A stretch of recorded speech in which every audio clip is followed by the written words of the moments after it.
जी, lecture 42A का आगाज़ करते हैं। लेक्चर के इस हिस्से में हम चैप्टर 16 के MCQs को डिस्कस करेंगे।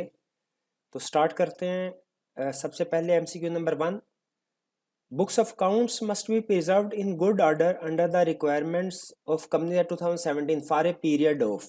बुक्स ऑफ काउंट्स कितने पीरियड के लिए प्रिजर्व करनी है, ये हमने रिक्वायरमेंट में स्टडी किया है, फॉर एट लीस्ट 10 ईयर्स। तो यहाँ पे जो करेक्ट ऑप्शन हमारी होगी वो ए ऑप्शन है। एट लीस्ट 15 ईयर्स नहीं, गलत है। मैक्सिमम 20 या मैक्सिमम 10 ईयर्स भी गलत है। At least 10 years. अच्छा, यहाँ पे स्टूडेंट्स नोट कीजिएगा, उसने 10 ईयर के साथ एट लीस्ट का वर्ड भी यूज़ किया और मैक्सिमम का वर्ड भी यूज़ किया। वो इसलिए कि अक्सर स्टूडेंट्स टाइम या नंबर्स को तो याद करते हैं, लेकिन उससे पहले जो at least, at most, minimum, maximum वगैरह के वर्ड्स हैं, इनको भूल जाते हैं। तो इसलिए आपने नंबर के साथ साथ उसका ये भी याद रखना है कि वो मिनिमम है या मैक्सिमम है या इक्वल है। इस तरह के अल्फाज जो है उनको भी आपने याद करना है। एमसीक्यूज में भी टेस्ट कर सकता है, और वो कंसेप्ट पूछे तो उसमें भी लिखते हुए अगर आप 10 ईयर्स तो ठीक लिखते हैं, लेकिन एट लीस्ट या मैक्सिमम को इंटरचेंज कर देते हैं तो वो कंसेप्ट गलत हो जाएगा आपका। Second question, book of counts must be kept at the registered office of the company. बिल्कुल हमने यही पढ़ा, रजिस्टर्ड ऑफिस में होनी चाहिए। However these books may be kept at some other place by the decision of.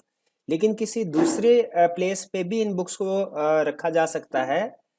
इसकी दो condition हमने पढ़ी थी। एक तो ये कि डायरेक्टर्स की रेजोल्यूशन पास हो, और फिर with in 6-7 days of decision registrar को नोटिफाई करना है। तो यहाँ पे कह रहा है कि किसके डिसीजन से बुक्स दूसरी जगह पे रखी जा सकती हैं। डेफिनेटली डायरेक्टर्स, जो कि हमारी करेक्ट ऑप्शन है B.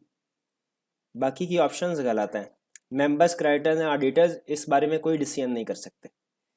Third question, the book of counts may be inspected by the. Books of counts कौन इंस्पेक्ट कर सकता है, ये भी हमने स्टडी किया है कि सिर्फ डायरेक्टर इंस्पेक्ट कर सकते हैं। डायरेक्टर्स के अलावा रजिस्ट्रार और ऑडिटर भी इंस्पेक्ट कर सकता है, लेकिन रजिस्ट्रार और ऑडिटर्स की परवियन हमारे सिलेबस में नहीं है। डायरेक्टर्स इंस्पेक्ट कर रहे हैं, मेंबर्स बहरहाल नहीं कर सकते।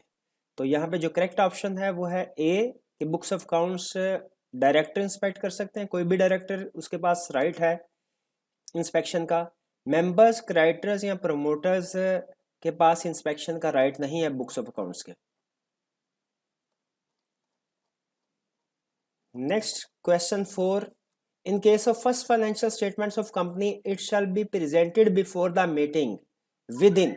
जो फर्स्ट फाइनेंशियल स्टेटमेंट्स है वो उसके प्रेजेंटेशन का पीरियड और फर्स्ट एजीएम के कंडक्ट होने का पीरियड, ये आपको याद होगा लेक्चर के दौरान मैंने बताया था, सेम है। यानी within 16 months from the date of incorporation of company. तो इसमें करेक्ट ऑप्शन जो है हमारी वो सी है, कि first financial statements within 16 months from the date of incorporation of company present की जाएंगी। Fifth, as a token of approval of financial statement, the chief executive and at least one director of the company put their signature on the financial statement, and in the case of listed company also by CFO, chief financial officer. तो यहाँ पे correct option हमारी सी में वो दे रहा है हमें, CFO। ये हमने लीगल प्रोविजन में इसको पढ़ लिया था। 6, the financial statements of a single member company shall be signed by. कौन साइन करेगा? बस सिंगल मेंबर कंपनी का एक ही मेंबर है और एक ही डायरेक्टर होता है, तो जो डायरेक्टर है वही साइन करेगा, one director. B option correct. 7, requirements of filing of accounts shall not apply to private company having paid up capital not exceeding ₹10 million और हायर अमाउंट 531। अच्छा, यहाँ पे एक कंसेप्ट मैं आपको रिकॉल करवा दूं, बल्कि 3 इंटर रिलेटेड कंसेप्ट हैं इस चैप्टर में। टर्म यूज हुई है कुछ रिक्वायरमेंट्स, 3 रिक्वायरमेंट्स हैं जो कि प्राइवेट कंपनी पे एप्लीकेबल नहीं होती, लेकिन उनका जो पेड अप कैपिटल है वो डिफरेंट है हर रिक्वायरमेंट में। प्राइवेट कंपनी जिसका पेड अप कैपिटल 1 मिलियन तक हो, up to 1 million. Private company जिसका paid up capital up to 3 million हो, अप टू 3 मिलियन का मतलब 3 मिलियन या उससे कम, ज़्यादा नहीं। और private company with paid up capital of 10 million, यानी 10 मिलियन या उससे कम हो, उससे ज़्यादा नहीं। 3 रिक्वायरमेंट्स हैं।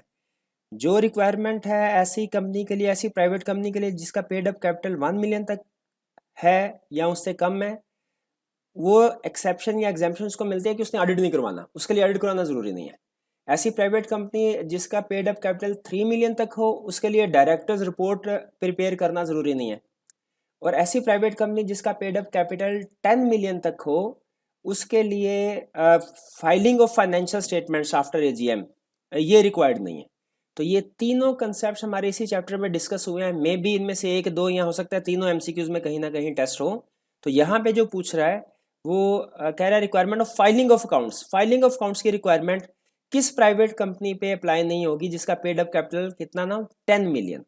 तो फाइलिंग ऑफ अकाउंट्स के लिए जो एग्जाम्पशन लिमिट है वो 10 मिलियन तक की है, और such higher amount as notified by commission. वो जाहिर है कमीशन पावर को अपने पास रिटेन करता है कि मैं चाहूँ तो इस अमाउंट को चेंज भी कर सकता हूँ, लेकिन जो हमारे सिलेबस में अमाउंट है वो 10 मिलियन है।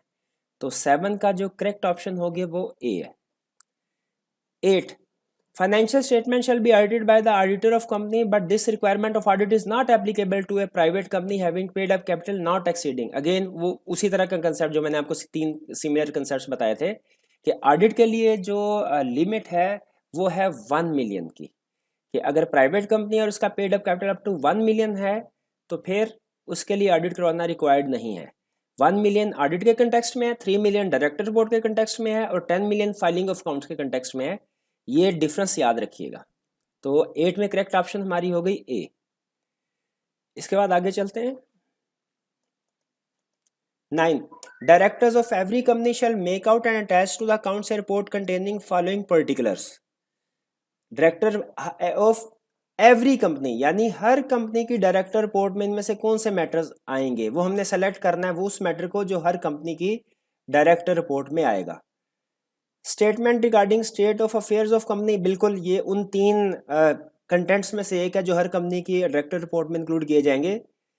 बी, लेकिन मैं इसको फौरी सेलेक्ट नहीं कर लूंगा क्योंकि नीचे ऑल ऑफ द अबव की ऑप्शन भी है। मैंने आपको बताया हुआ कि जब ऑल ऑफ द अबव या none of the above option आ जाए तो हमने सारी ऑप्शंस को 1 बाय 1 स्टडी करना होता है।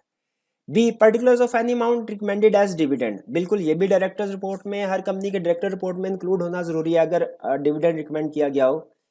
सी, particulars of any amount transferred are proposed to be transferred to any reserve account, ये भी उन रिक्वायर्ड एलिमेंट्स में है जो हर कंपनी की डायरेक्टर रिपोर्ट में होना जरूरी है। तो इसका मतलब हमारी करेक्ट ऑप्शन हुई D, all of the above. ये तीनों के तीनों एलिमेंट्स या कंटेंट्स हर डायरेक्टर रिपोर्ट में होना लाजमी है।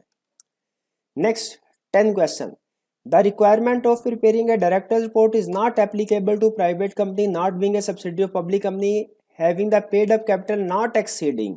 अब अगेन वही तीसरा सिमिलर कंसेप्ट आ गया हमारा जो मैंने अभी थोड़ी देर पहले आपके साथ डिस्कस किया था कि डायरेक्टर रिपोर्ट के लिए लिमिट हमारी कौन सी है 3 मिलियन, ऑडिट के लिए 1 मिलियन, डायरेक्टर रिपोर्ट के लिए 3 मिलियन, फाइलिंग ऑफ अकाउंट्स के लिए 10 मिलियन। 11 आप नोट कीजिए उसमें वो 1 मिलियन भी शो करा 10 मिलियन भी, ताकि अक्सर स्टूडेंट इन रिक्वायरमेंट्स को मिक्स कर देते हैं तो वो गलत ऑप्शन सेलेक्ट कर लें। 11 the director's board of a public company shall address all material changes occurred during the financial year which affect business of company, any other company in which the company has interest, any of its subsidiaries। तो director report में इन तीनों से related यानी company के business में अगर कोई material change आता है या जिसमें कंपनी का इंटरेस्ट है या उसकी सब्सिडी, वो तीनों मेंशन करने होते हैं। तो इसमें करेक्ट ऑप्शन होगी 11 में D. 12 directors report and the statement of compliance must be approved by the board and signed by, कौन डायरेक्टर रिपोर्ट अप्रूव करेंगे बोर्ड ऑफ डायरेक्टर, और साइन कौन करेगा CEO and a director of the company. Correct option हमारी यहाँ पे है D, directors report approve directors ही करेंगे लेकिन सिग्नेटरी उनके होंगे जो साइन करेंगे उनके वो सीईओ और एक डायरेक्टर। नेक्स्ट 13 एमसीक्यू की तरफ चलते हैं। Correct, quarterly financial statements, quarterly की बात हो रही है। Quarterly financial statements of a listed company shall be transmitted electronically within the specified period to, किसको ट्रांसमिट की जाएंगी, कमीशन को, सिक्योरिटी कमीशन को बिल्कुल ट्रांसमिट की जाती है लेकिन again all of the above की ऑप्शन है तो मैं सारे स्टडी कर लूंगा। बी सिक्योरिटीज एक्सचेंज, इसको भी ट्रांसमिट की जाती है, रजिस्ट्रार को भी ट्रांसमिट की जाती है। तो करेक्ट ऑप्शन हमारी हुई D, all of the above. अब चूंकि यहाँ पे कंसेप्ट तो मैं उसने पूछा तो नहीं हुआ लेकिन स्पेसिफाइड पीरियड का वर्ड यूज किया है, पीरियड नहीं बताया, तो हमें पता होना चाहिए स्पेसिफाइड पीरियड क्या है। फर्स्ट और थर्ड क्वार्टर के लिए स्पेसिफाइड पीरियड है 30 days from the close of financial from the close of quarter, और सेकंड क्वार्टर के लिए जो टाइम पीरियड है वो 60 डेज है from the close of quarter. 14 The directors of a company have decided to keep the books of accounts at a place other than the registered office of the company। बिल्कुल कर सकते हैं, अभी थोड़ी देर पहले हमने एमसीक्यूज भी अटेम्प्ट किया है कि डायरेक्टर्स की रेजोल्यूशन से बुक्स ऑफ अकाउंट किसी दूसरी जगह भी रखे जा सकते हैं। In this case they are required to file a notice to registrar of the full address of that place within 7 days of decision.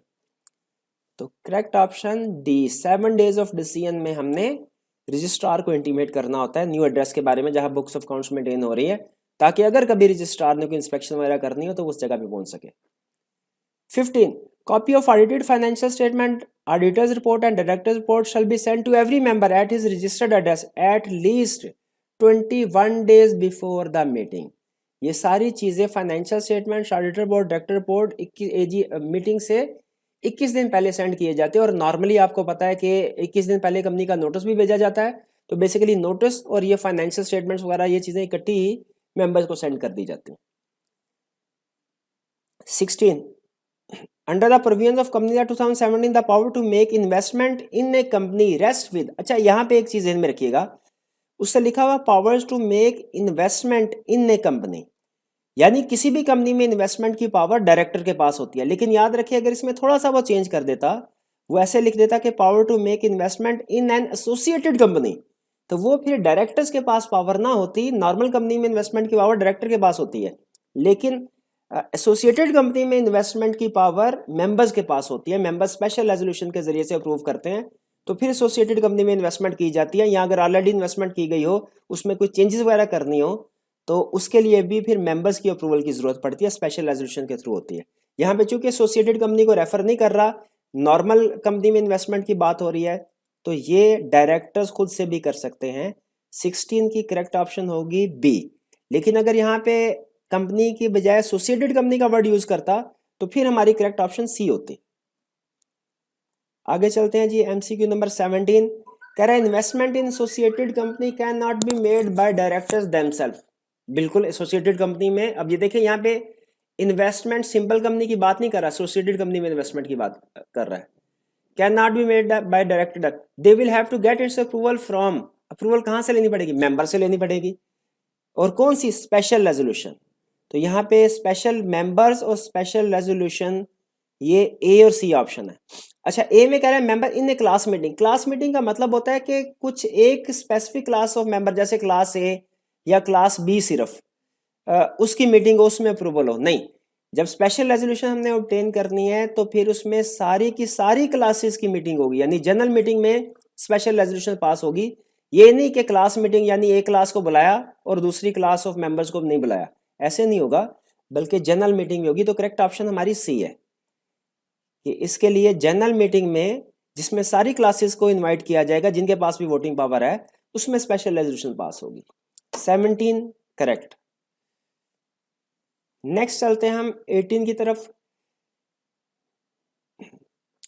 Being a separate legal person, a company can make investment in any other company or security. बिल्कुल ठीक है, but all the investment of the company must be made and held in company in the name of company. D option correct. जितनी भी investment company दूसरी company में investment कर सकती है, लेकिन सारी इन्वेस्टमेंट उसके अपने नाम पे होनी चाहिए। ये कंसेप्ट हमने पढ़ा और आपको याद होगा इसकी एक्सेप्शन भी पढ़ी थी। कौन कौन सी एक्सेप्शन थी, याद है आपको? जी भाई, याद है आपको कौन कौन सी एक्सेप्शन थे? नॉमिनी वाले, नॉमिनी डायरेक्टर वाले, minimum number of wholly owned company के केस में मिनिमम नंबर ऑफ मेंबर्स को पूरा करने वाली, और सीडीसी वाली।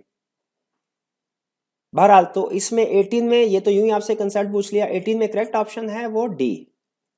19 the company shall not make an increase in amount or any variation in the nature and terms of any investment without passing. अच्छा, यहाँ पे जो मेरी असेसमेंट, मेरी अंडरस्टैंडिंग है, मेरा ओपिनियन है, यहाँ पे आई कैप को एक वर्ड ऐड करना चाहिए था, of any investment in associated company, क्योंकि जो इन्वेस्टमेंट इन एसोसिएटेड कंपनी है इसकी टर्म्स एंड कंडीशन को वेरी करना हो तो फिर स्पेशल रेजोल्यूशन की जरूरत है। नॉर्मल कंपनी में इन्वेस्टमेंट करनी हो या उसको चेंज करना हो, वो डायरेक्टर्स के पास पावर है। एसोसिएटेड कंपनी में इन्वेस्टमेंट करनी हो या टर्म्स को चेंज करना हो, वो पावर मेंबर्स के पास होती है।